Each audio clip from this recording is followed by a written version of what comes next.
How you going, all you beautiful people? There you are. This video is inspired by a question from you beautiful subscribers. It's about the law of attraction, manifesting, all that kind of stuff. Here it is. I can see it on the trusty iPhone 8. I should manifest a new phone. But then I think, why? It works. iPhone 8. Hi, I was wondering if there's any connection with manifesting and non-duality. Oh boy, guys. If you're into these teachings, look, spoiler alert, you're going to hate me with what I get into. But don't hate me. I'm here to help you. Ultimately help you. Also, I'm just some dude in a room talking about this stuff. So hey, it's just my opinion. So when I first came along the teachings of the law of attraction, The Secret, it was in 2007. It was on one of the television stations at the time. And oh boy, did I love it. I loved it because, first of all, I loved the intro. I remember it was so dramatic. Dramatic music, people running in caves, ancient pyramids of Egypt, scrolls, guards running after them, men sitting around a table in dark rooms, like all that dramatic stuff, and I'm loving it. And it was made by an Australian woman. And I'm thinking, cool, she's Australian. I love it. I love that. I really loved it. That's when I was first exposed to The Secret, Law of Attraction, Manifestation. And I was really getting into it. I would watch it.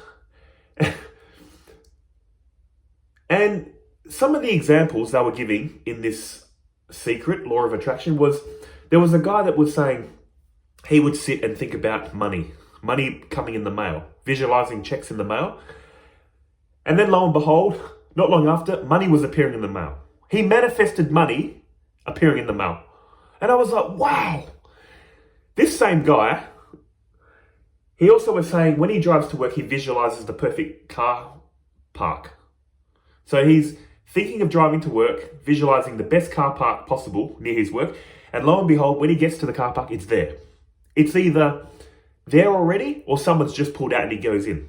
There were so many examples in this Secret Law of Attraction. And I'm thinking, wow, this is amazing. You just need to sit there, think about what you want, and it'll manifest. And boy, did I try this. I was doing this in my room. If you've ever seen a few of my videos, you know what I'm talking about. I told you what I was like. Introverted, slightly anxious, didn't go out of the room too much. But I thought, cool, I'll just sit in my room, manifest whatever I was wanting to manifest. It was probably money, or maybe a relationship. I don't know.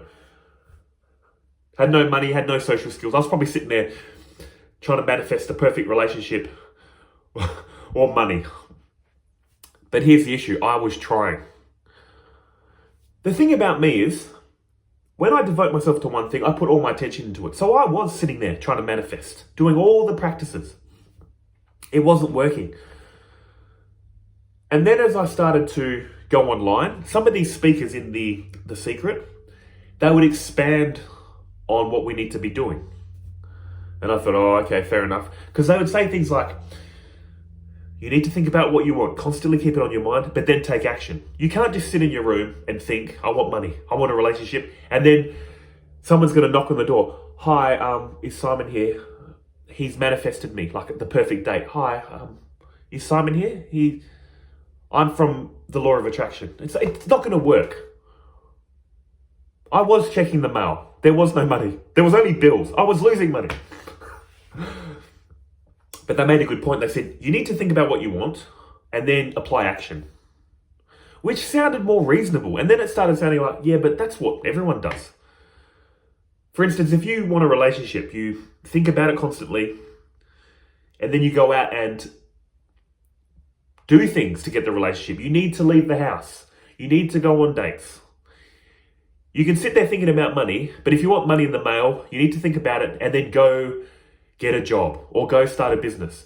So they started slowly saying, look, you can't just sit there and think, which kind of felt like what they were saying in the first one, to be honest. That was my interpretation. But then they started slowly saying, no, you need to keep it on your mind and then go and do action. And I'm thinking, that's exactly what everyone's doing anyway.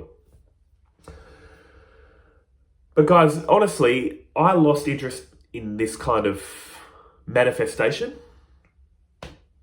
I just thought it's too hard. Or I just thought, this just seems like what everyone's doing. You get passionate about something and you achieve it. Like me, for instance. Again, I've mentioned this in other videos. I've got the type of mindset where once I'm focused on one thing, I put all my attention in it and I get really good at it. Now, you can call this the law of attraction, but the thing is, I can't control that. I've been really into, just say, investing. There was a period of my life where all I thought about was investing, learning how to invest, make money. Then there was a period of my life where I was obsessed with learning guitar, put all my attention into that, became pretty good at guitar. And like I said, even things like non-duality, all my attention into these teachings, and then I basically found inner peace. I've come so far on this path. What I'm saying is, this isn't unusual. If this is called the law of attraction, what I'm doing, naturally, then that's what everyone's doing. And the thing is, I know I can't control. I didn't choose to be obsessed with learning about finance or music or spirituality. I don't feel like I chose it, it chose me. There's just this power that overcome me. That's what it feels like. This power that overcame me without my choosing. Put all your attention into this and this and this. And this is why ultimately, when you look at it like this, yeah, the law of attraction works. What you think about, what you focus on, manifests. But here's the catch. I can't control what I focus on. That's why also I don't believe in free will. I won't make this a video about free will. But it almost seems like, just say life was like a movie.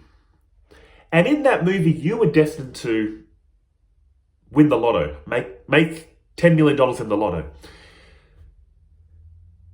And part of that movie, of you winning that lotto, there's a scene in that movie where there's a certain point where you're sitting going, please God, let me win the lotto. Please God, let me win the lotto. And then you win the lotto. It's not that you praying made you win the lotto. You were always meant to win the lotto. But there was a scene in this movie of life where you did sit around praying. So it's not that the praying caused the lotto. You were always going to win lotto, but earlier in that sequence of the movie of life, you were sitting there praying, if that makes sense. It's not like this caused that. It's just that was always meant to happen, but you did something prior to that. Like in a movie. So guys, I don't know if I'm making sense with all this, but look, what I'm trying to sum up is, keep doing what you're doing. Keep doing your manifesting, thinking positive, whatever they say. But for me, I don't see how it makes sense. And ultimately, it's funny, this woman released a secret. She's released many books, Rhonda Byrne. But then in 2020, she released a book called The Greatest Secret. It's really funny. Read that book or watch something about it online if you want. You know what it's about? Realizing your true self. You're beyond the body, beyond the mind, your pure consciousness. It's funny that she takes you from trying to gain happiness through material wealth to spirituality, which is the greatest secret, which is non-duality. And let's go into non-duality now. Why I don't think all this manifesting will work from a non-dual perspective, from my opinion, from some dude sitting in a room. They don't say this in non-duality. This is just what I feel like they would say if you were to ask a monk, for instance. Non-duality has never been about gaining in this material world. It's been about ending your suffering. And how do you end your suffering? Ending desires. It's the complete reverse of manifestation. They say we suffer because we're seeing reality through ignorance. We appear separate. We think and feel we're separate. The appearance is no problem. To experience, you need to appear like you're here to experience that out there. That's no issue. And it's actually required for us to experience. But thinking and feeling we're separate causes us to feel like we've got ownership and control. And I need to gain from this world for happiness. I need to manifest things to me for happiness. Picture it like an ocean and we're all waves. That's like the wave saying, I need to manifest more water to myself, or I need to avoid that water. You're water through and through. You're water, you're only ever interacting with water. See how when you view it like this, it doesn't make sense. Why are you trying to manifest more of what you are? Or avoid more of what you are? This is what non-duality is trying to get you to. When you realize the oneness with all reality, all your strong desires slowly turns to preferences. You still appear as a person. So if someone says, do you want tea or coffee? You need to answer. I'll have coffee. We don't have coffee.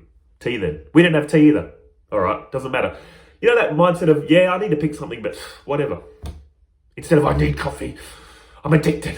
If I don't have it, it's going to be trouble. Like that. You know that really strong passion when you need something to be that way? They're trying to get rid of that. Because it's going to make you all bug-eyed. This is if you've seen a few of my videos, this is my interpretation of someone that's really full of desire. Hyperventilating, bug-eyed. It's a bit of an exaggeration, isn't it? But is it really? Some people, I've seen them like that. Strong desire. Mate. Oh. But in any case, guys, non-duality is not trying to make you more attached to the material world. Trying to make you manifest things to you. They're trying to reverse that. You know what you really want with all this desiring?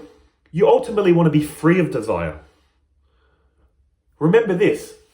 When you want something, there's a feeling of tension, of anticipation. When you get it, there's a sense of relief, relaxation. I've got the thing. And then the next tension. I want that thing now. I've got it. What non-duality wants you to do is to have the ultimate sigh of relief. I don't want anything from this world. I don't want it to be any other way than it is. Deep down. Of course, on the level of a person, you're trying to do this and that. You want this and that. But they're trying to end your suffering on the deeper sense. Like I said, this person still wants this and that. But deep down, they're trying to solve that problem of, I feel separate. I need things to feel complete. I need things to go my way. Like I said, you're free to do the law of attraction manifestation, but at a certain point, if it's not working for you, really delve into these non-dual teachings and really look at what they're pointing at. You're not going to find happiness in desiring this world. You're going to find the true happiness that you want in eliminating desire for this world. And that's why there's a lot of talk about, they use the word God in non-duality a lot too. Why is that? Because it humbles this ego. God is much bigger than this ego. It humbles the ego. You offload this world to God, saying it's your world, your people, your will. And how would they want you to pray to God as well, by the way? Ultimately, you can pray for what you want, of course. But ultimately, you want to get to the stage where you say, look, the only thing I pray for, God, is you're going to do what you're going to do with this world and these people. Just give me the strength to get through it. Give me the strength to accept whatever you want to happen. See what I'm saying? It's that vibe of, it's okay to ask God for things, but ultimately they're trying to say, look, ask God for things, but if you don't get it, be happy. Don't be complaining and angry at God. Because they really want to get you to the state of, just give me the strength. You do what you want, God. I have preferences for how I want this life to go, but ultimately it's your will, your world, your people. When you do that, you're going to have a deep sense of peace and surrender. Why is it so peaceful in deep sleep? Deep sleep is very peaceful. There's no ownership and control. You're not trying to manifest anything in deep sleep. You're not desiring in deep sleep. You can have that feeling of inner peace that you feel in deep sleep with your eyes open. And how would you do that? Practice letting go. Practice acceptance. Surrendering, acceptance, all that kind of stuff. And sure, try to manifest things, pray for what you want, think about what you want, still do it, but also keep this knowledge in the back of your mind. Ultimately, all this stuff I'm trying to manifest isn't going to give me long-term happiness. So try to do both. Work on why that's the case. Everything I'm desiring isn't going to give me long-term happiness, but also, yeah, try to desire this and that. Do a bit of manifestation. But from my personal opinion, it didn't work for me. And look, again, I'm just a guy sitting in a room, giving my point of view. It could work for you. She's actually released a lot of books. All I know is about, the only books I know about are The Secret and The Greater Secret. The first and one that she released in 2020. But she's got other books. See, I'm no expert on The Secret, of the law of attraction. I'm just giving you my point of view, my experiences, and why I don't think it probably won't work. But I'll leave that up to you. But to end this video, to sum up the question, non-duality and manifestation, there is no link. They don't talk about it in non-duality. It's not even an issue of, it's not even a topic of discussion. Because the whole goal is to just end suffering. And they have their thoughts on what causes suffering and how to end it. As always, guys, thank you for this question. I love making these videos. I get a bit quirky and funny because you gotta have a bit of fun, don't you? But I'll see you beautiful people in the next video. Until then, take care of yourselves. See ya.